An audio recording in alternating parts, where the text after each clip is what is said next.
Corona से हमने एक बड़ी जंग जीती है। अब स्कूल, कॉलेज, बाजार, ऑफिस पहले की तरह खुल गए हैं, लेकिन ओमिक्रॉन के रूप में कोरोना वायरस ने फिर से सर उठाना शुरू कर दिया है।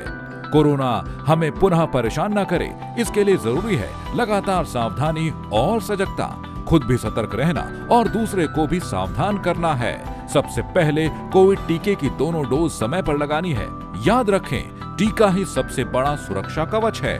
उत्तराखंड में 100% पात्र लोगों को पहली डोज लगाने के बाद अब तक 75% से ज्यादा पात्र लोगों को दूसरी डोज भी लग चुकी है। कोरोना से जंग के बीच जनजीवन तेजी से दौड़ता रहे, इसीलिए हम सबको अपनी जिम्मेदारी अच्छी तरह निभानी है। जरूरी है वही सतर्कता। अपने हाथों की सफाई का ध्यान रखें, घर से बाहर मास्क लगाएं और कोविड से बचाव संबंधी सभी नियमों का पालन करें। हमने मन में ठाना है, कोविड से सबको बचाना है।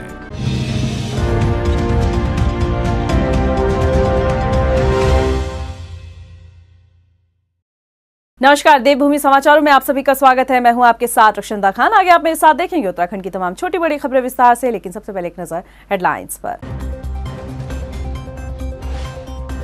कोरोना के बढ़ते खतरे के बीच प्रदेश सरकार ने बढ़ाई सख्ती। अब रात 10 बजे से सुबह 6 बजे तक लागू रहेगा नाइट कर्फ्यू। कई राजनीतिक कार्यक्रम भी हुए रद्द। उत्तराखंड में कोरोना विस्फोट। पिछले 24 घंटे में 505 नए केस हुए दर्ज। अकेले देहरादून में मिले 253 कोविड मरीज।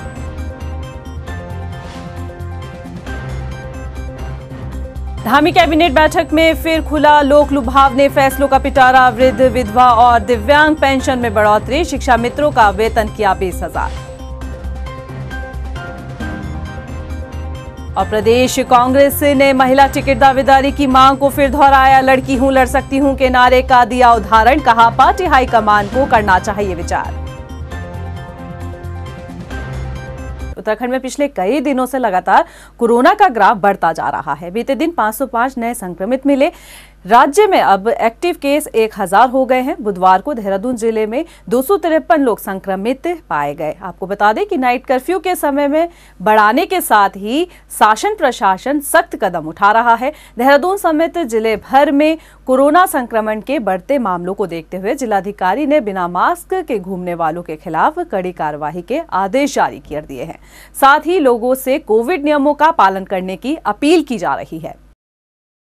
वहीं कोरोना के बढ़ते खतरे के बीच उत्तराखंड में पर्यटन मंत्री सतपाल महाराज कोरोना संक्रमित पाए गए हैं। रिपोर्ट आने के बाद वे अपने आवास पर आइसोलेट हो गए हैं। उन्होंने स्वास्थ्य संबंधी हल्की दिक्कत होने की बात कही थी, जिसके बाद जांच कराई गई। उनके संपर्क में आए लोगों के भी सैंपल लिए जा रहे हैं। उत्तराखंड कैबिनेट बैठक में 40 अहम फैसलों पर चर्चा की गई। इस बैठक में सरकार ने वृद्धावस्था पेंशन, विधवा और दिव्यांग पेंशन को बढ़ाने का फैसला लिया है। इसके साथ ही शिक्षकों के मानदेय में भी बढ़ोतरी की गई है। और क्या कुछ खास है, आपको इस रिपोर्ट में दिखाते हैं। वृद्धावस्था, विकलांग, विधवा पेंशन के साथ ही दिव्यांग पेंशन को 1200 रूपये से बढ़ाकर 1500 रूपये करने का फैसला लिया गया। शिक्षा मित्रों का मानदेय 15,000 से बढ़ाकर 20,000 करने का फैसला लिया। राज्य आंदोलनकारियों को 10% से आरक्षण दिए जाने पर राज्यपाल से अनुरोध किया जाएगा। कृषि और उद्यान विभाग के एकीकरण किए जाने का फैसला मुख्यमंत्री पर छोड़ा गया। पेंशन के मामलों को सरकार ने सुलझाया। एक विज्ञप्ति पर भर्ती कर्मचारियों को समान पेंशन का लाभ मिलेगा। पुरानी पेंशन का शिक्षकों को भी लाभ मिलेगा। राज्य में 112 आयुर्वेदिक चिकित्सालय में 224 डॉक्टरों के पदों को मंजूरी। शुगर मिल में मृतक आश्रितों को नौकरी दिए जाने का फैसला लिया गया। राजकीय स्वास्थ्य नीति को मंजूरी दी गई। पेयजल और पेयजल संस्थान में पे प्रोटेक्शन के लिए विभागीय सचिव से वेतन भुगतान करने का फैसला लिया गया। गंगोलीहाट नगर पंचायत को नगर पालिका बनाने का फैसला लिया। राज्य में लैंडस्लाइड एंड मिटिगेशन सेंटर बनाए जाने को कैबिनेट ने मंजूरी दी। सभी पूर्व सैनिकों को स्थानीय निकाय में हाउस टैक्स से छूट देने का फैसला लिया गया। ऋषिकेश, आईडीपीएल और हल्द्वानी में बनाए गए 500 कोविड बेड के अस्पताल को 2022 तक चलाने का फैसला लिया गया। कांग्रेस में महिला टिकट दावेदारी की मांग एक बार फिर जोर पकड़ने लगी है। कांग्रेस प्रदेश सचिव शांति रावत ने महिला दावेदारी को लेकर अपनी मांग जाहिर की। उन्होंने पार्टी की राष्ट्रीय नेता प्रियंका गांधी के नारे का उदाहरण देते हुए कहा कि पार्टी हाईकमान को उत्तराखंड में होने वाले विधानसभा चुनाव में महिलाओं की भागीदारी को लेकर विचार करना चाहिए। मैं हमारी राष्ट्रीय नेता प्रियंका गांधी जी का बहुत बहुत धन्यवाद करना चाहती हूँ और उनका देवभूमि में स्वागत करना चाहती हूँ। जिस तरह से प्रियंका गांधी जी ने महिलाओं के लिए 40% आरक्षण की बात की है, तो मैं उसका दिल से आभार करती हूँ प्रियंका गांधी जी का। और देवभूमि उत्तराखंड में भी हम लोगों की एक उनके प्रति एक बड़ी संवेदना है कि वो हमें देवभूमि में भी 20% यहाँ पे आरक्षण 20% हो या 30% हो, क्योंकि यूपी एक बड़ा प्रदेश है और देवभूमि छोटा प्रदेश होने के कारण हम ये कहते हैं कि यहाँ पे 30% भी अगर वो प्रियंका गांधी जी हमें यहाँ पे ऐलान कर दे कि देवभूमि में महिलाओं को 30% टिकट मिलना चाहिए, तो मैं उनका दिल से आभार करूंगी। और अब बात करेंगे प्रदेश में बढ़ते कोरोना के खतरे की। उत्तराखंड में बढ़ते कोरोना के मामलों से एक बात तो तय है कि देश के साथ प्रदेश में भी कोरोना की तीसरी लहर की दस्तक हो चुकी है। दिनों दिन बढ़ते कोरोना के मामलों ने जहां एक तरफ स्वास्थ्य विभाग की चिंता बढ़ा दी है, तो लोगों में कोरोना को लेकर गंभीरता ना के बराबर देखी जा रही है। एक रिपोर्ट।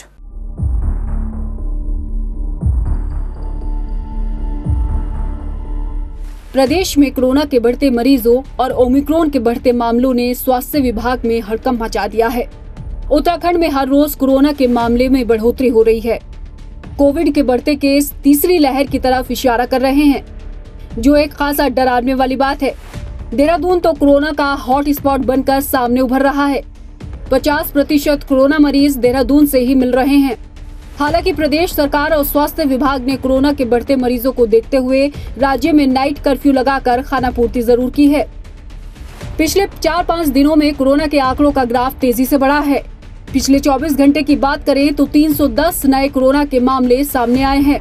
इनमें एक्टिव केस की बात की जाए तो 600 से ज्यादा मामले एक्टिव हैं। हालांकि स्वास्थ्य विभाग की तरफ से दावा तो पुख्ता बंदोबस्त के किए जा रहे हैं, लेकिन दूसरी तरफ लोग भी कोविड गाइडलाइन की अनदेखी करते दिख रहे हैं। उत्तराखंड में बढ़ते कोरोना के मामलों में जिस तेजी से इजाफा हो रहा है, उससे यकीनन तीसरी लहर की आहट हो गई है। ऐसे में जहां सरकार को सख्त कदम उठाने की जरूरत है, तो वहीं लोगों को भी कोविड गाइडलाइन का पालन करना होगा, तभी इस महामारी के नए खतरे से बचा जा सकता है।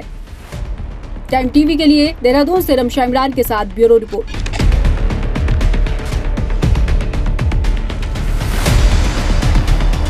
3 जनवरी को देहरादून में दिल्ली के मुख्यमंत्री अरविंद केजरीवाल की पहली रैली सवालों के घेरे में आ गई है। रैली में आए अरविंद केजरीवाल ने राज्य की जनता को ना तो फ्री बिजली दी और ना ही फ्री योजनाओं का पिटारा। आखिर कुछ फ्री दे गए, वो कोरोना।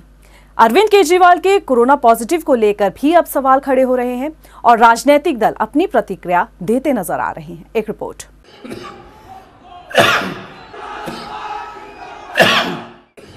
दिल्ली के मुख्यमंत्री अरविंद केजरीवाल का खांसी से पुराना नाता रहा है, लेकिन 3 जनवरी को देहरादून में आम आदमी पार्टी की पहली चुनावी रैली को संबोधित करने आए केजरीवाल की ये खांसी आलोचना का सबब बन गई। असल में इन सब बातों से हम आपको वाकिफ इसलिए कराना चाहते हैं क्योंकि देहरादून आए अरविंद केजरीवाल हमेशा राज्य की जनता को कभी फ्री बिजली तो कभी महिलाओं के लिए फ्री प्रतिमाह वेतन देने का लॉलीपॉप देने तो जरूर आए, लेकिन जाते जाते राज्य की जनता को फ्री में कोरोना जरूर बांट गए हैं। दिल्ली के मुख्यमंत्री और आपके राष्ट्रीय संयोजक के कोरोना पॉजिटिव आने के बाद तरह तरह के सवाल उठ रहे हैं। कई लोग ये भी कह रहे हैं कि जब कोरोना के लक्षण थे तो केजरीवाल रैली करने देहरादून आखिर क्यों आए। परेड मैदान में अरविंद केजरीवाल का भाषण शुरू हुआ तो थोड़ी देर बाद ही उन्हें खांसी आने लगी। लगातार केजरीवाल अपनी खांसी पर काबू करने की कोशिश करते नजर आए। पहले तो लोगों को लगा कि शायद तेज आवाज में बोलने से ऐसा है, लेकिन धीरे धीरे लोगों को उनकी खांसी खटकने लगी। रैली के अगले दिन जैसे ही अरविंद केजरीवाल ने खुद के कोविड पॉजिटिव होने को लेकर ट्वीट किया तो लोगों को केजरीवाल की खांसी का मतलब समझ आने लगा। इसके बाद राजनीतिक हलकों में ये सवाल तैरने लगा कि जब केजरीवाल खुद को स्वस्थ महसूस नहीं कर रहे थे और उन्हें कोरोना के लक्षण थे तो वो रैली को संबोधित करने आखिर क्यों आए। इसको लेकर राजनीतिक दल भी अपनी अपनी प्रतिक्रिया दे रहे हैं। फिलहाल उत्तराखंड विधानसभा चुनाव में जुटी केजरीवाल की पूरी टीम आइसोलेशन में है। सीएम प्रत्याशी कर्नल कोठियाल से लेकर उनके संपर्क में आए सभी नेताओं ने अपनी RT-PCR जांच कराई है। रिपोर्ट बुधवार को आनी है। अब अरविंद केजरीवाल का ये दौरा कितने लोगों पर भारी पड़ेगा, ये तो रिपोर्ट आने के बाद ही पता चलेगा। टाइम टीवी के लिए देहरादून से ब्यूरो रिपोर्ट। कोरोना के बढ़ते मामलों को देखते हुए कांग्रेस प्रदेश अध्यक्ष गणेश गोदियाल ने इसके लिए बीजेपी सरकार को जिम्मेवार ठहराया है। गणेश गोदियाल ने कहा कि पिछले 2 सालों में कोरोना के मामलों पर रोक लगाने में सरकार पूरी तरह से फेल साबित हुई है। उन्होंने कहा कि हालात ऐसे ही रहे तो आने वाले वक्त में इसके गंभीर परिणाम देखने को मिल सकते हैं।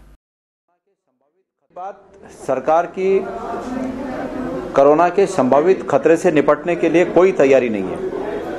अतीत में भी ये बात प्रमाणित हो चुकी है कि सरकार की लापरवाही के चलते हजारों लोगों ने अपनी जान गंवाई है, लाखों लोग इससे बीमारी से पीड़ित हुए, उसके साइड इफेक्ट्स के चलते आज तक सहज रूप में जिंदगी नहीं जी पा रहे हैं।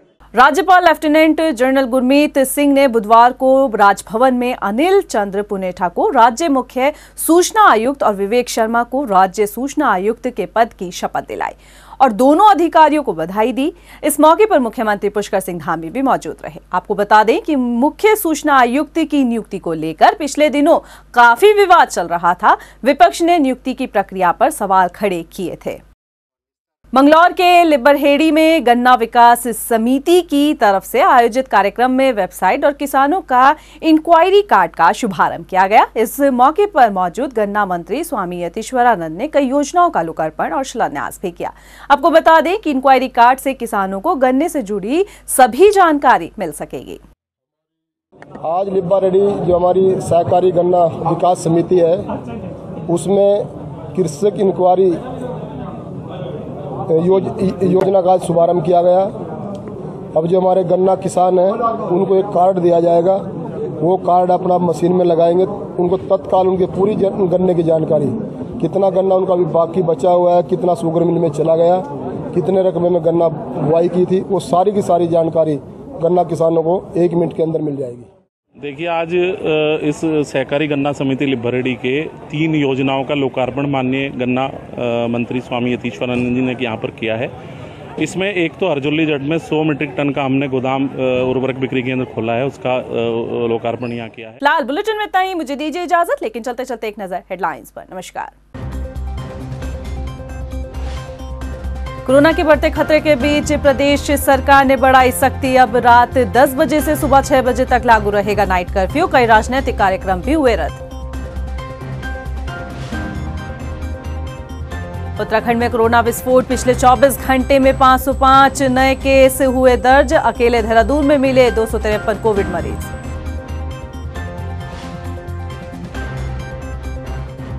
धामी कैबिनेट बैठक में फिर खुला लोक लुभावने फैसलों का पिटारा। वृद्ध, विधवा और दिव्यांग पेंशन में बढ़ोतरी। शिक्षा मित्रों का वेतन किया 20,000।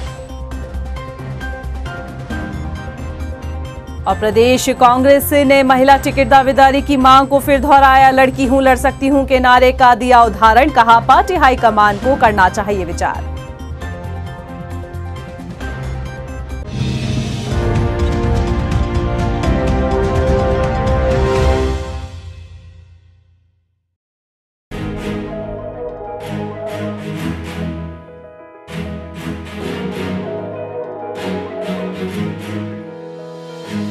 धामी सरकार का एक है मन, उत्तराखंड बने नंबर 1। धामी सरकार का एक है मन, उत्तराखंड बने नंबर 1। बात होने लगी यहाँ अब रोजगार की। All weather road Badrinath Kedar की। कोविड-19 से पूरी जनता को बचाया। नए मार्गों को बना के पर्यटन को बढ़ाया। स्वस्थ हर जन, उम्दा सोच हो हमारी। शिक्षा में प्रगति, पहाड़ में रेलगाड़ी। महिला सशक्तिकरण की पहल हमारी। गाँव गाँव जन जन के अब हक की बारी। पाए युवा रोजगार, समाप्त बेरोजगारी। किसानों का हक अब हमारी जिम्मेदारी। सशक्त प्रदेश बनाने की पूरी तैयारी। धामी सरकार का एक है मन, उत्तराखंड बने नंबर 1। धामी सरकार का एक है मन, उत्तराखंड बने नंबर 1।